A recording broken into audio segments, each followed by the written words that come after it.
it's nice that people want to see George. So, I'm just glad he wasn't screaming his head off the whole way. And as we celebrate the man who waited decades to be a monarch, spare a thought for his grandson, 11-year-old Prince George. In a society where even the whisper of the British royal family is like the roll of thunder, one young prince has just ignited the monarchy, and the nation with news about his step-grandmother, Queen Camilla. Prince George, the third in line to the throne, is not one to make statements of any sort, and yet recent rumors have it that a statement allegedly made by him has shocked everyone. What did Prince George convey, and why is it important? And how did the Queen consort Camilla react to her step-grandchild reaching out to her through this means? Join us as we dive into what Prince George did that shocked the country with a particular royal revelation about Camilla. The heir to an empire, Prince George Alexander Louis of Cambridge, born in 2013, has been in the spotlight since he was born. Standing as the firstborn of the Duke and Duchess of Cambridge, Prince William and Catherine, the Princess of Wales, George is the heir to the throne. Nevertheless, his movements are programmed so that wherever he may be seen, he appears to be a well-mannered royal prince in the making for his age. However, under all this luster is the life of a child going through a lot. There is certain pressure coming from the monarchy's expectations for young George. The British royal family is an institution that values tradition and simultaneously prepares George for a role that will require him to uphold the principles of traditions, as well as embrace change. This fine line between tradition and change is essential for the institution to thrive and grow. Therefore, it is regular for him only to offer simple answers, most of which he gives through the controlled settings of television programs or media interviews. But these moments allow us to see the increasingly revealed awareness of the prince's future role. Despite being relatively young, it is calculated that George should already have experience handling specific royal duties. Significant events, which include trooping the color ceremonies and Christmas services, provide an opportunity to develop his posing. His formal and informal schooling is designed to prepare him for the skills necessary for the functioning of the royal establishment. However, sometimes there is casual, organic interaction between him and the people, and the public loves that and feels connected with the fact that he is still one of them. The changes in the public's attitude towards royalty also affect George's life in some ways. His parents, William and Kate, have worked tirelessly to ensure that he remains a young boy, while his young prince must undertake some royal obligations. This means providing him an opportunity to be a normal child and orienting him for the enormous tasks awaiting him in the future.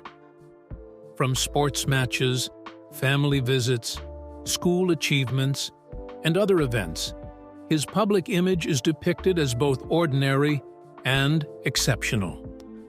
These calculated choices made by his parents ensure that by the time George grows up, he understands his place and fosters a relationship with the people he will be representing someday.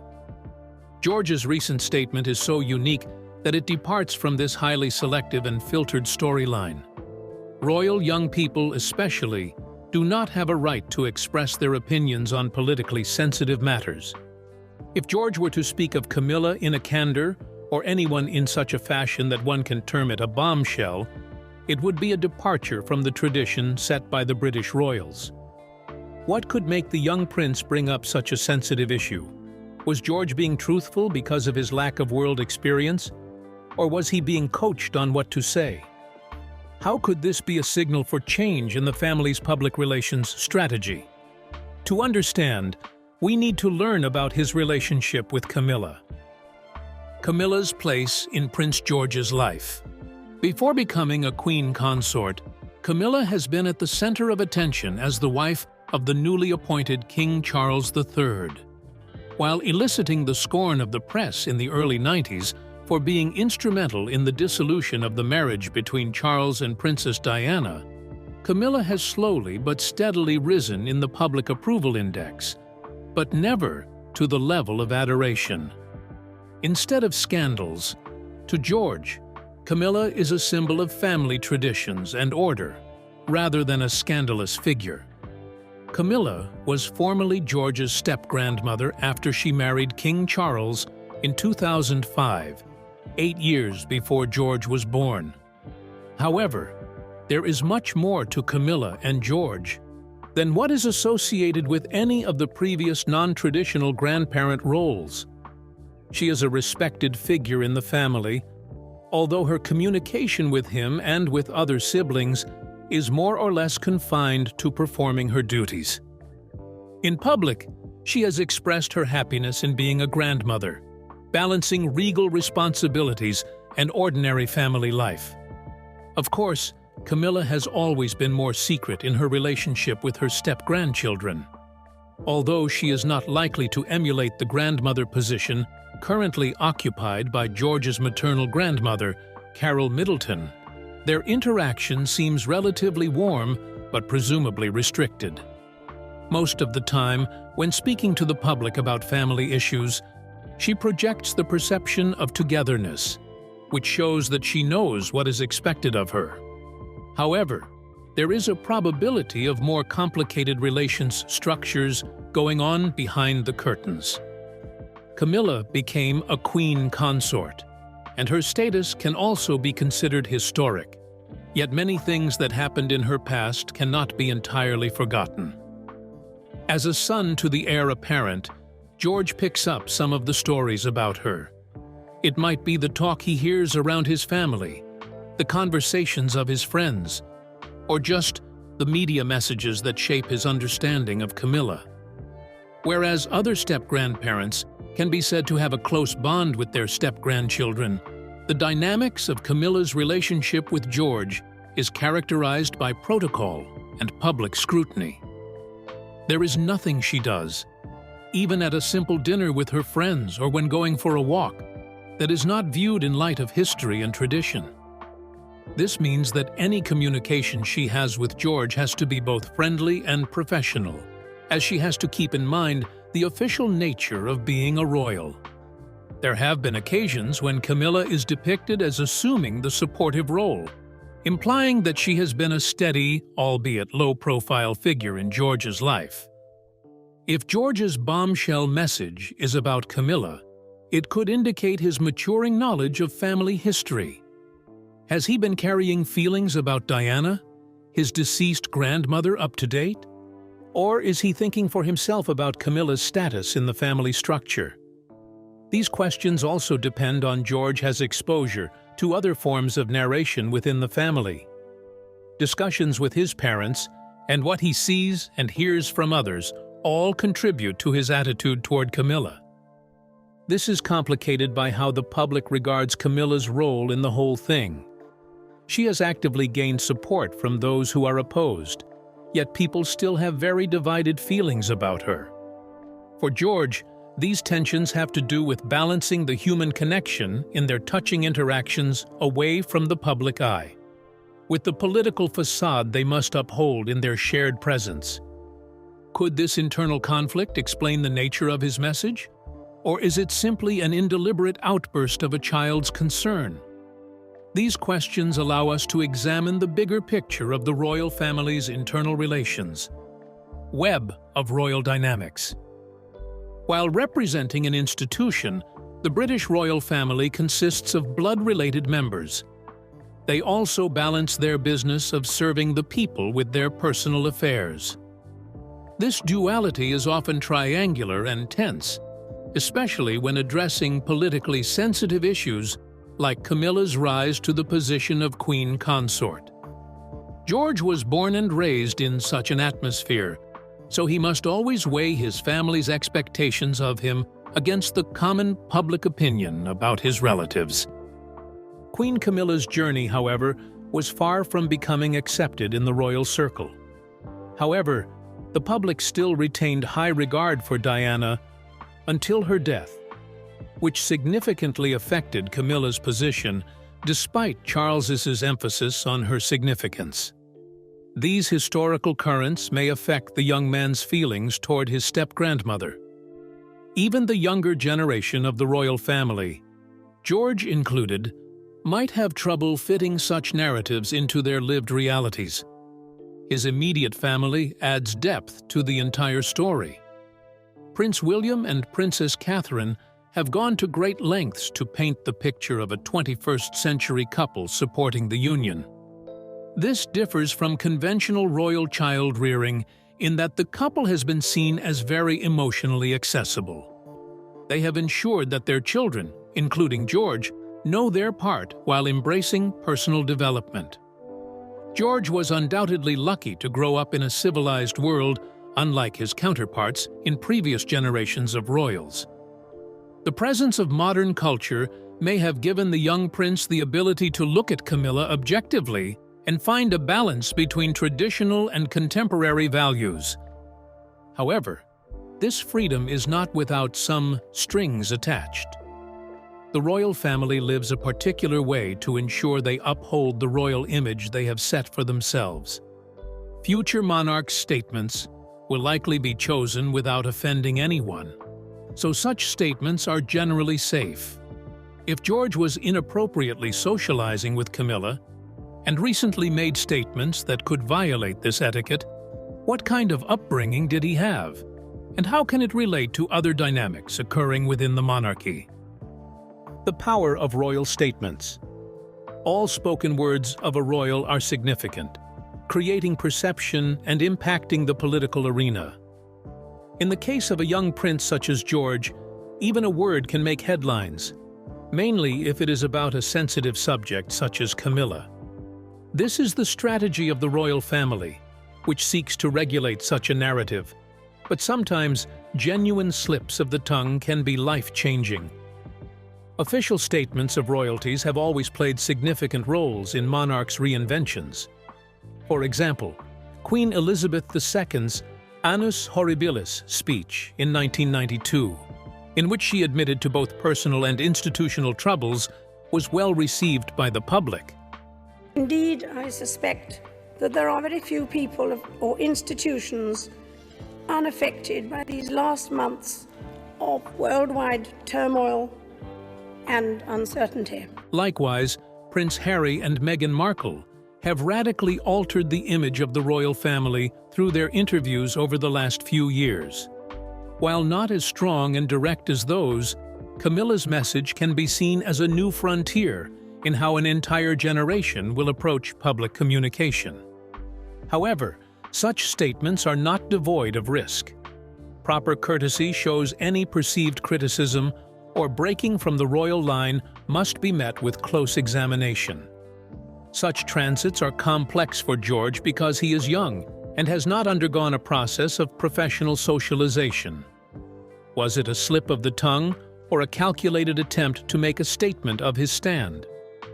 And what does it mean to Camilla, whose public image has not fully recovered even after such significant efforts to improve it? Taking George's words literally, it is possible that the problem could be much deeper than the issue with Camilla. This may create a precedent for his actions when making his statement on such a sensitive issue as sexual orientation. It also raises further questions about the development of young royals in the public sphere. Will George's actions promote a spirit of permissiveness within the family in favor of greater liberation? If George's statement about Camilla shocked the entire nation, it holds a message of great importance. What might he have said to cause such a response? As the details are a bit vague, several scenarios can be guessed at. There is the possibility that George praised Camilla, which was contrary to what was expected of him. This would confirm his adulthood and indicate the internal balance of the family. On the other hand, if he expressed concerns about her participation, it could turn the heat on her as a suitable queen consort. Both cases confirm that people remain touchy about Camilla's role after marriage. Another involves George using his grandmother Diana's name to refer to himself. That was why any direct or indirect comparison of Diana with Camilla, or vice versa, would make headlines. Diana's role as a women's icon influences people's perception of Camilla right from her marriage to the royal family. Were it present in George's message, it would be evidenced by his increasing appreciation of his family's past. Lastly, George can present certain tendencies of the change in the communication strategy of the British royal family. The monarchy could adopt a cooler, down-to-earth persona in permitting a young royal to tackle a contentious issue. Could this be a new dawn for the royal family, characterized by transparency? Although he is still young, how has he entered his role as a royal? Giving back at a young age. Even at this young age, Prince George has rubbed shoulders with the public in a manner that befits the future King of England. The young royal follows his parents to official functions to understand what it takes to be an official crown. These, in turn, give him practical experiences that enable him to engage with communities and appreciate the essence of civic responsibility. Prince George's most distinguishing activities are associated with his family's philanthropic initiatives. It should be noted that both the Prince and Princess of Wales ensure the children learn young enough about the implications of charity work. As for community involvement, George has been engaged in various projects, from environmental conservation to developmental support of children's education and psychological assistance. Though his role is entirely ceremonial at this stage, attending such occasions gives the people a loud signal regarding the unchanging values of a monarchy. There was a particular case when George participated in a tree planting campaign. He went out with the village children to plant trees as a sign of environmental conservation. This single instance, though small, was easily relatable to the public, since it depicted the young prince assuming responsibility. Likewise, George, who lavishes royal activities and duties like laying wreaths during the remembrance ceremony, demonstrates the honorable tradition of remembrance to those who have laid lives for the cause. In addition to these official activities, George is credited for adding credibility to several causes initiated by his parents. He also attends the initiatives, which makes them receive publicity from the media, increasing their extent. For example, his attendance at a school opening or a local community event fosters education and community welfare discourses. Such an amplification effect stresses the possibilities of the monarchy's transformative influence based on the monarchy's visibility. And like that, George contributes his efforts in the right way, following the directions of his parents and advisors. They are building the capacity for lifelong service. These experiences will set the foundation for his leadership styles and ensure he continues to reach out to the public and attend to some of the social issues. What other critical moral lessons does George learn from his proximity to the royalty and his activities? The daily life of an heir.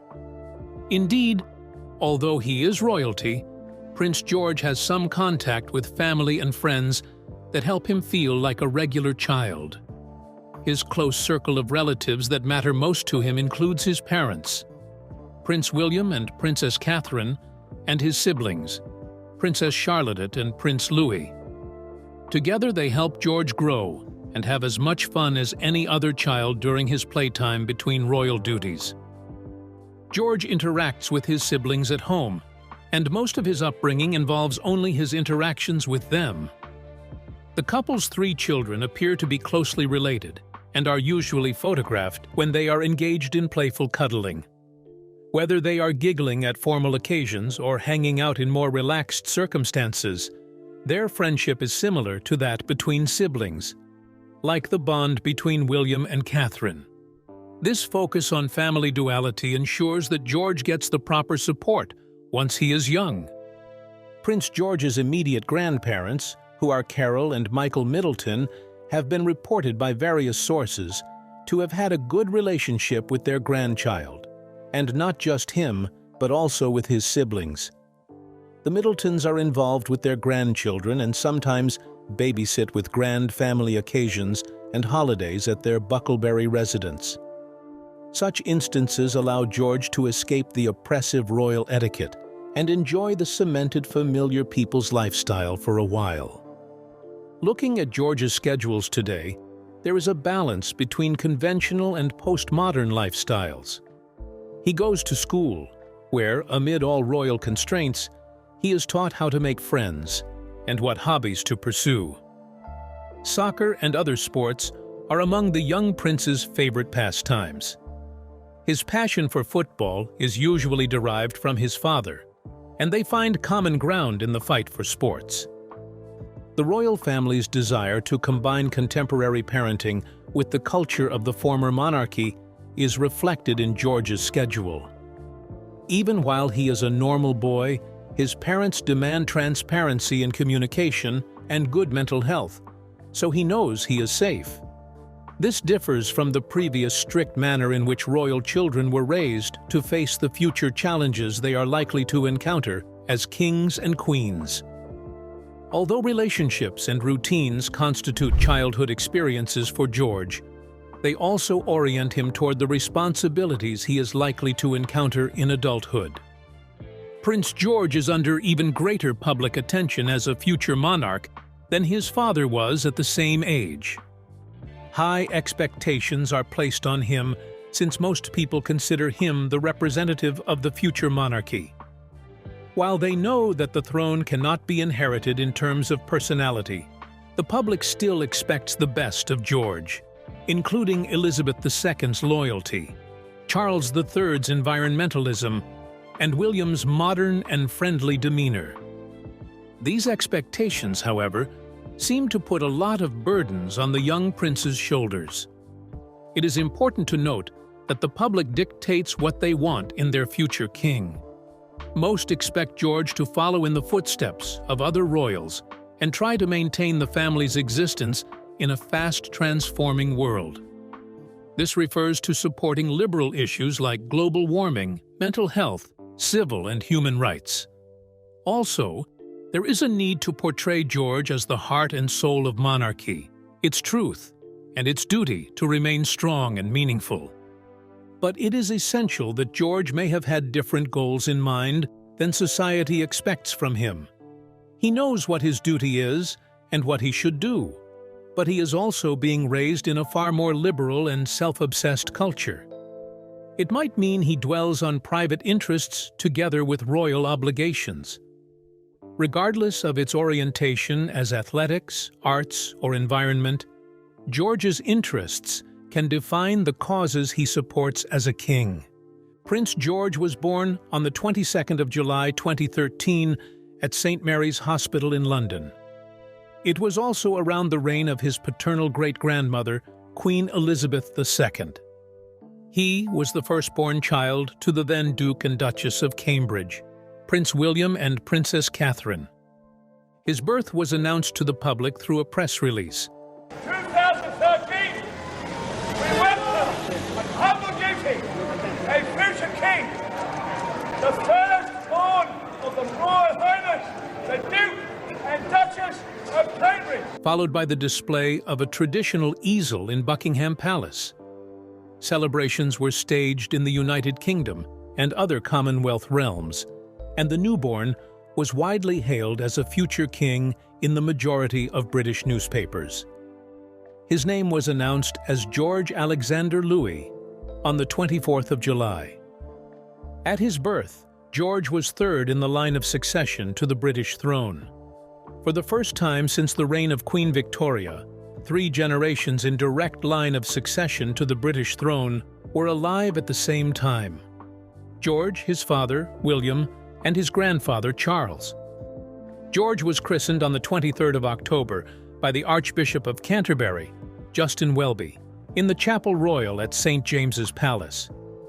As much as catering to the public's demands, George must also find ways of satisfying his wants.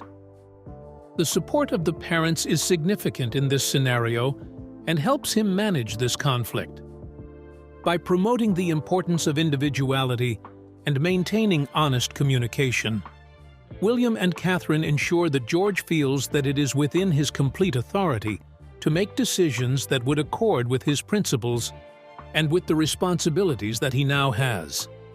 Lastly, the changes from George's journey will mirror the continuous transformation of the monarchy. Whether he will be able to meet public expectations of him, as well as his desire as he ages, will determine his success. This tension and balance of power will characterize his reign and the further evolution of the British monarchy. What do you think of Camilla and Prince George's relationship? And do you think Prince George will be a great leader in the future? Share your thoughts with us in the comment section. Remember to like, share, and subscribe for more. Also, click the next video showing on your screen. You will enjoy it.